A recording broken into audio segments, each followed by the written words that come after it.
বিমানবন্দর হচ্ছে না, খোঁজা হচ্ছে বিকল্প জায়গা। সম্ভাব্য নতুন স্থান পদ্মার ওপারে সংবাদ সম্মেলন করে ঘোষণা দিলেন প্রধানমন্ত্রী।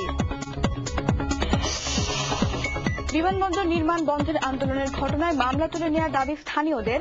কাটছে না গ্রেফতার আতঙ্ক, খোয়া যাওয়া 2টি অস্ত্র উদ্ধার। তুচ্ছ ইস্যুতে হরতাল ডেকে দেশে অরাজকতা সৃষ্টি করতে চায় বিএনপি, বললেন হানিফ। দেলোয়ার বললেন, জনসমস্যা মেটাতে সরকারের ব্যর্থতার প্রতিবাদী হরতাল হচ্ছে। এবং বিশ্বকাপ ক্রিকেটের ট্রফি এখন বাংলাদেশে। 19 ফেব্রুয়ারি উদ্বোধনী ম্যাচ পর্যন্ত এটি থাকবে এদেশেই।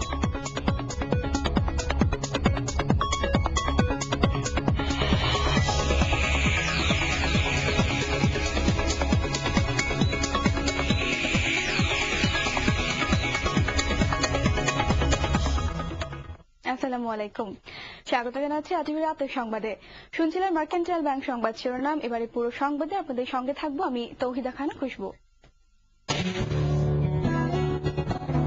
পায়োনিয়ার ইন্স্যুরেন্স কোম্পানি আপনার সম্পদের দুর্ঘটনাজনিত ক্ষতিপূরণে অঙ্গীকারবদ্ধ।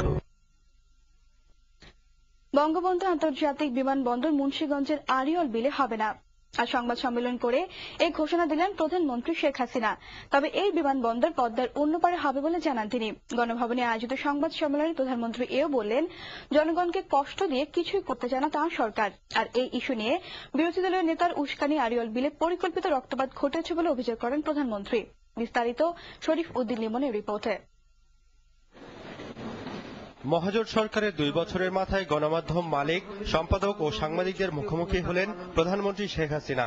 এই সময় আড়িয়ল বিলে বিমানবন্দর নির্মাণ নিয়ে সহিংসতা এবং এই ইস্যুতে বিএনপির অবস্থান, পৌর ও উপনির্বাচন অনুষ্ঠান, শেয়ার বাজার বিপর্যয় সহ অনেক কিছুতেই খোলামেলা কথা বলেন তিনি। আমরা ভৌগোলিক অবস্থান বিবেচনা করেই আপনারা জানেন যে মুন্সিগঞ্জের আড়িয়ল বিল এলাকায় নতুন বিমানবন্দর নির্মাণের উদ্যোগ নিয়েছিলাম। কারণ পূর্ব থেকে পশ্চিমে যাতায়াতকারী বিমানগুলোর টেকনিক্যাল ল্যান্ডিং এর জন্য এই স্থানটি খুবই উপযোগী।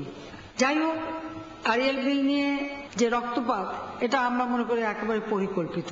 যে এইভাবে পুলিশকে পিটিয়ে হত্যা করার কি যুক্তি থাকতে পারে? বিরোধী দলের নেত্রীর দাবির প্রতি তো সম্মান দেখাতেই হবে।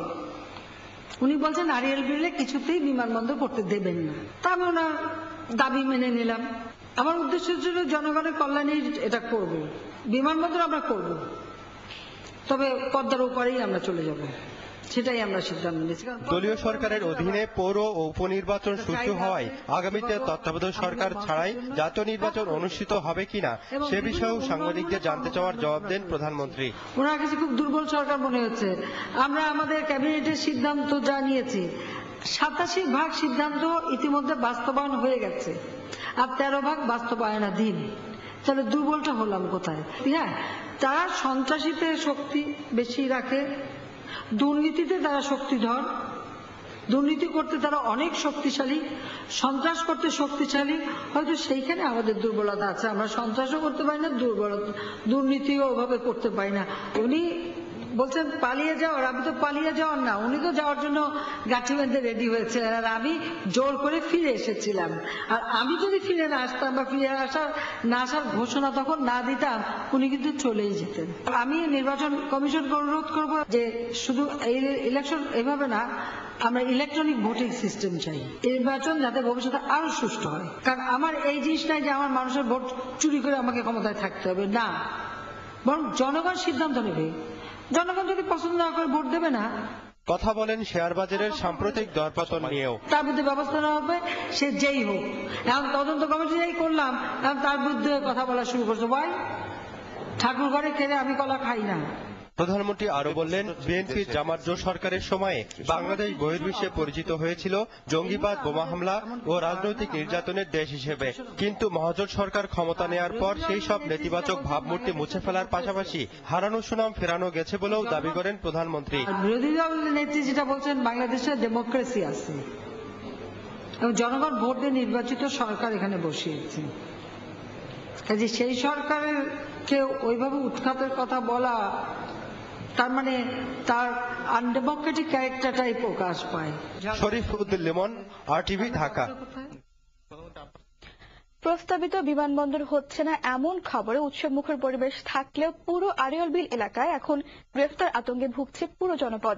বিমানবন্দর নির্মাণ পরিকল্পনা বাতিলের পাশাপাশি দায়ের করা মামলা তুলে নেওয়ার দাবি এখন সেখানকার মানুষের, আর এই দাবিতে আন্দোলন কর্মসূচির ঘোষণা দিতে যাচ্ছে তারা।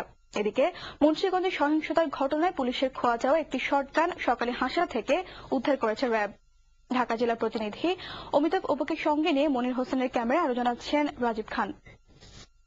ভয়ে খুব আতঙ্কের মধ্যে দিন কাটাইতেছি, রাতে তো আমরা ঘরেই থাকা পারতেছি না, এমন একটা পরিস্থিতি। আমাদের বাড়ি পুরুষরা ঘুমাতে পারছে না, বাচ্চারা লেখাপড়া করতে পারতেছে না। প্রধানমন্ত্রী বন্ধ করছে, কেন্দ্রে মামলা করা হয়েছে, এটা প্রত্যাহার করতেছে না। এমন চিত্র আর পরিস্থিতি এখন আড়িয়ল বিল ঘেঁষা পুরো জনপদে।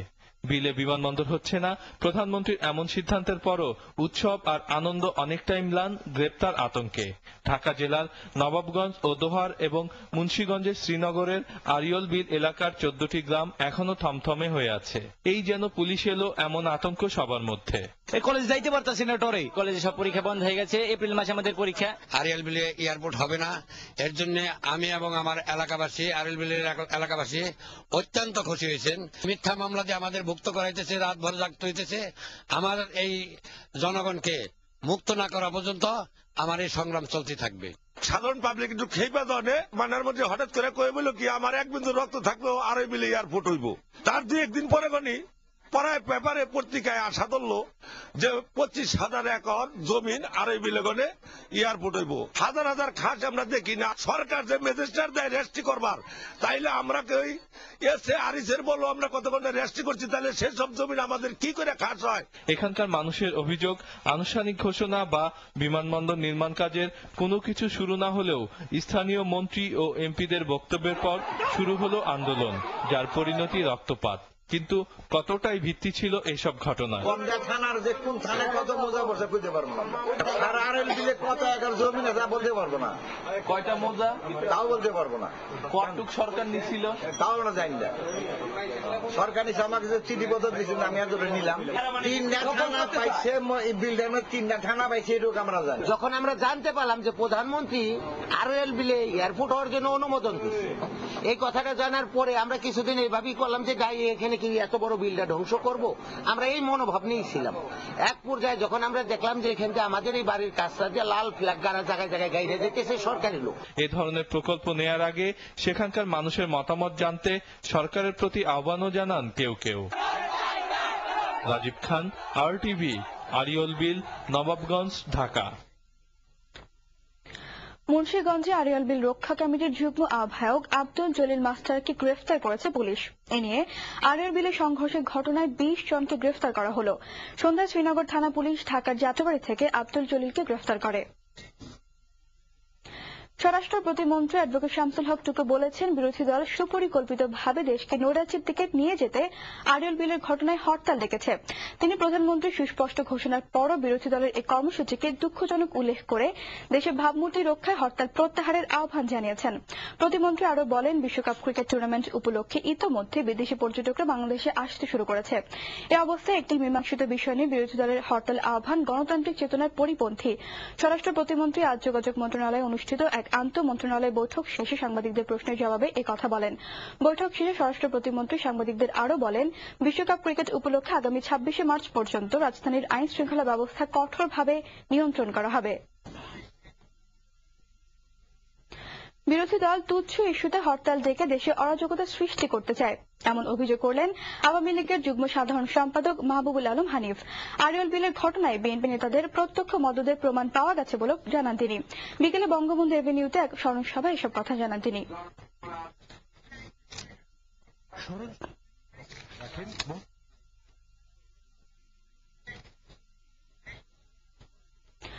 10 টাকা কেজি দামে চাল খাওয়ানোর কথা নিয়ে ইতিহাস বিকৃত করছেন প্রধানমন্ত্রী শেখ হাসিনা। সকালে এক অনুষ্ঠানে এই অভিযোগ করেছেন বিএনপি মহাসচিব খন্দকার দেলোয়ার হোসেন।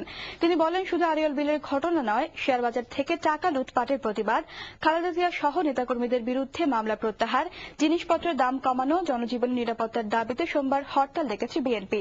এদিকে দুপুরে দলের কেন্দ্রীয় কার্যালয়ে যৌথ সভায় তিনি হরতাল সফল করতে নেতাকর্মীদের প্রতি আহ্বান জানান।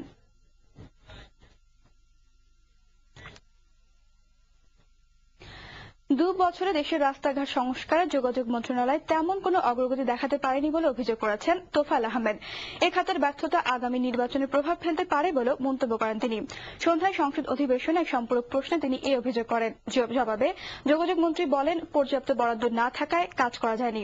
নাফিজা দৌলার রিপোর্ট।